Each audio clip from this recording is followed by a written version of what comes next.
In the annals of Roman governance, 238 CE, the year of the six emperors, emerges as a stark testament to the capricious nature of power and the precariousness of imperial authority.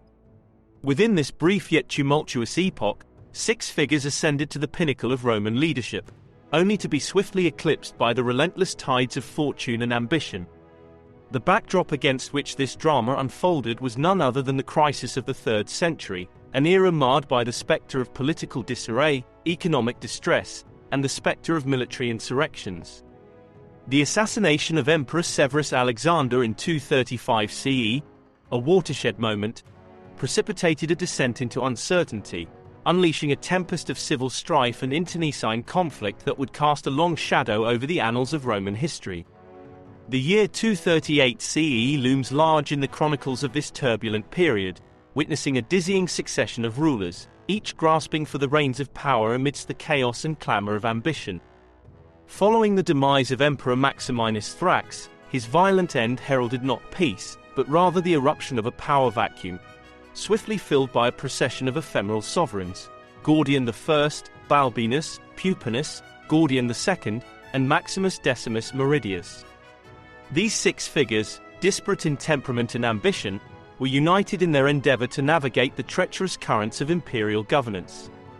Yet, their aspirations were perennially thwarted by the omnipresent specters of internal dissension, external aggression, and the caprices of fate. Their efforts to restore order and equilibrium to the fraying fabric of the empire were but fleeting flickers in the relentless march of history, extinguished by the tempestuous winds of ambition and betrayal. The genesis of this tumultuous epoch can be discerned through a prism of intersecting factors, each contributing to the maelstrom of uncertainty and upheaval. The martial ethos of Rome, once the bulwark of its glory, now emerged as a double-edged sword, as ambitious generals, intoxicated by dreams of glory and power, sought to seize the mantle of authority for themselves. The labyrinthine corridors of imperial politics, devoid of clear lines of succession and plagued by venality and intrigue, became fertile grounds for the machinations of the ambitious and the unscrupulous. The economic malaise gripping the empire, characterized by rampant inflation, burdensome taxation, and the specter of agrarian decline, sowed the seeds of discontent and unrest among the populace, further eroding the foundations of imperial authority. The ever-present specter of external threats, ranging from barbarian incursions to the machinations of rival powers such as the Sassanid Empire in the east, cast a long shadow over the imperial borders, straining the resources and resilience of the empire to its breaking point. In the annals of Roman history, the year of the six emperors stands as a poignant reminder of the fragility of power and the inexorable march of destiny. Amidst the tumult and turmoil of this epoch, the fate of empires hung in the balance, poised upon the knife edge of ambition and intrigue.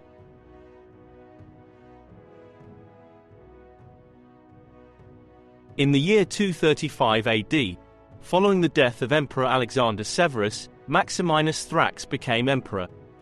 Born Gaius Julius Verus Maximinus in the late 2nd century AD, Maximinus Thrax's journey began in the humble village of Thrace, where he toiled alongside his family in the fields, dreaming of a life beyond the confines of his upbringing. Despite the challenges of his youth, Maximinus possessed an insatiable thirst for knowledge and a drive to succeed that set him apart from his peers. With the support of a local patron, Maximinus received a rudimentary education and honed his skills as a soldier in the Roman army. His prowess on the battlefield soon earned him renown among his comrades, and he quickly rose through the ranks, culminating in his proclamation as emperor. But not all was well in Rome. The Senate did not support him, and revolts and the meandering rivers of time made the year of the six emperors some of the most turbulent in all of the history of the Roman Empire. With the imperial diadem upon his brow, Maximinus wasted no time in asserting his authority, embarking on a campaign of conquest and expansion that would redefine the boundaries of the Roman Empire. Through a combination of military might and shrewd diplomacy, he subjugated rival states and barbarian hordes alike, carving out a domain that stretched from the deserts of the east to the forests of the north. Yet, for all his triumphs, Maximinus faced no shortage of challenges during his reign. The Senate, wary of his humble origins and unorthodox methods, conspired against him, while external threats tested the limits of his resolve. Despite his efforts to maintain stability, dissent simmered beneath the surface, eventually erupting into open rebellion that spelled the end of Maximinus's reign.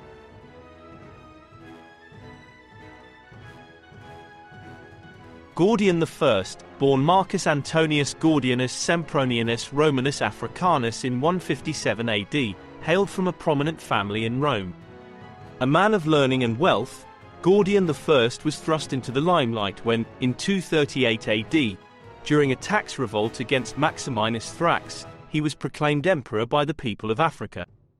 Gordian I chose his son, Gordian II, as his co-emperor, ushering in an era of joint rule. Gordian II, known for his military prowess and scholarly pursuits, proved to be a fitting partner to his father.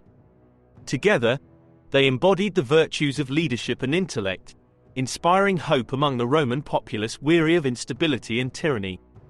The brief reign of Gordian I and II was born out of a revolt against the oppressive rule of Maximinus Thrax, whose heavy-handed policies had ignited discontent across the empire. In North Africa, where Gordian I served as proconsul, the people rose up in defiance, rallying behind Gordian I's banner of liberty and justice. During their brief reign, Gordian I and II endeavored to implement reforms aimed at revitalizing the empire. They sought to strengthen the economy, improve governance, and restore the prestige of the Senate. Their policies garnered widespread acclaim, earning them the admiration of both the elite and the common folk. However, their reign was not without challenges. The specter of external threats loomed large, particularly from the Persian Sasanian Empire in the east and from Maximinus Thrax and his supporters. When Gordian II was killed in the 238 CE Battle of Carthage, a distraught Gordian I committed suicide, bringing an end to their reign.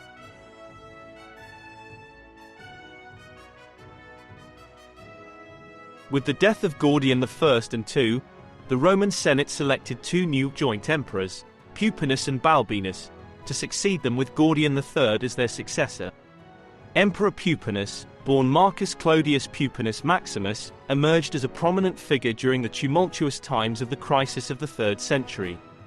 His birth is believed to have occurred around the year 178 CE in Leptis Magna, a city in the Roman province of Africa Proconsularis. Little is known about his early life, but he rose through the ranks of the Roman military, displaying notable leadership qualities and strategic acumen. Balbinus, whose full name was Decimus Caelius Calvinus Balbinus, was born into an illustrious Roman family in the year 178 CE. Little is known about his early life, but he rose to prominence through his political and military achievements, eventually earning the respect of his peers and the admiration of the Roman populace. It was during this time that, as Maximinus Thrax was making his way back to Rome from resistance in Aquileia, that he and his son were assassinated by his own army.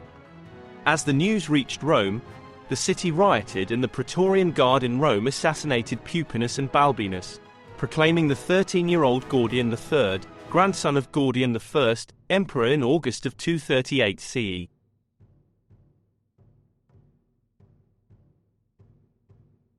The name Gordian III stands as a testament to the ebb and flow of power, marked by the fleeting brilliance of youth and the shadows of political intrigue. Let us unfurl the scroll of time and delve into the life, ascension, reign, and lamentable demise of Emperor Gordian III.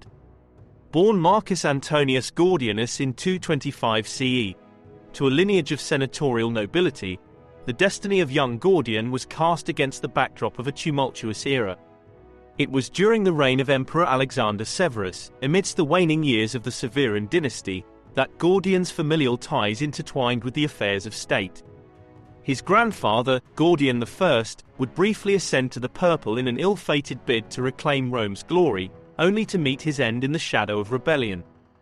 Thus, at the tender age of 13, Gordian III ascended to the throne, a pawn in the grand game of power played by the Praetorian Guard and the Senate.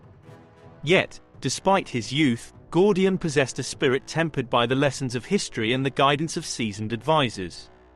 Under the watchful eye of his mentor and Praetorian prefect, Timesitheus, Gordian embarked upon a campaign to restore order to the empire's frontiers and reclaim Rome's lost glory. With sword in hand and the laurels of victory upon his brow, Gordian waged war against the Persians in the east, quelling their ambitions and securing Rome's dominion over the lands of Mesopotamia. Yet, amidst the triumphs of the battlefield, the seeds of discord took root within the heart of the empire. In the year 243 AD, tragedy struck with the untimely death of Timesitheus, leaving Gordian bereft of his guiding light and vulnerable to the machinations of courtly intrigue. In the twilight of his reign, Gordian III found himself ensnared in the web of betrayal. The whispers of jealousy and ambition poisoned the halls of power, leading to a fateful confrontation with his own Praetorian Guard. In the year 244 AD, amidst the sands of Mesopotamia, Gordian met his end under circumstances shrouded in mystery and treachery. Some say he fell in battle against the Persian foe, while others whisper of foul play at the hands of those who coveted his throne, namely Philip the Arab. Thus, the life of Gordian III, marked by promise and potential, came to a tragic and premature end. His reign, though brief, serves as a testament to the fragility of power and the ever-present spectre of ambition that haunts the corridors of empire. In death, Gordian III joins the pantheon of Rome's fallen emperors, his name etched in the annals of history as a cautionary tale of youth, ambition, and the relentless march of time. During this brief but tumultuous period, the Roman Empire experienced unprecedented levels of instability, as 6 emperors rose and fell in rapid succession, each grappling with the daunting challenges of governance in a time of crisis. Despite their efforts to restore order and stability, the underlying factors that contributed to the turmoil of this era would continue to shape the course of Roman history for decades to come.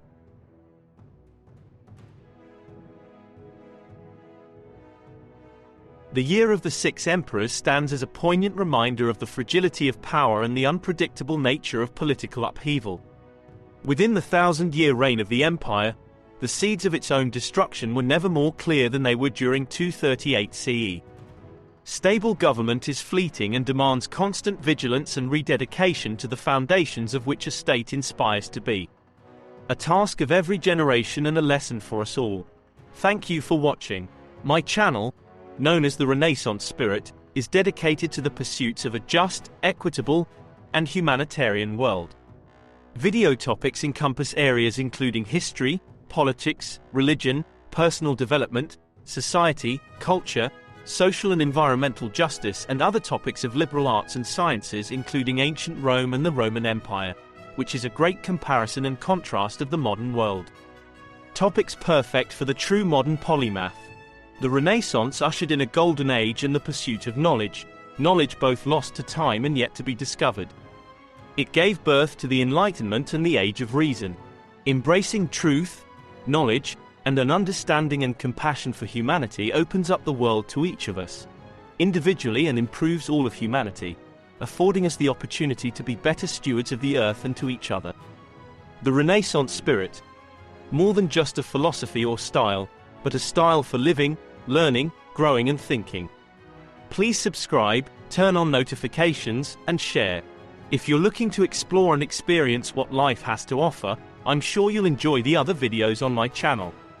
Please peruse, and let me know in the comments what you get out of them and what other videos you'd like to see. But first, please take the quiz next to see if you're a Renaissance Spirit. Live the Renaissance Spirit.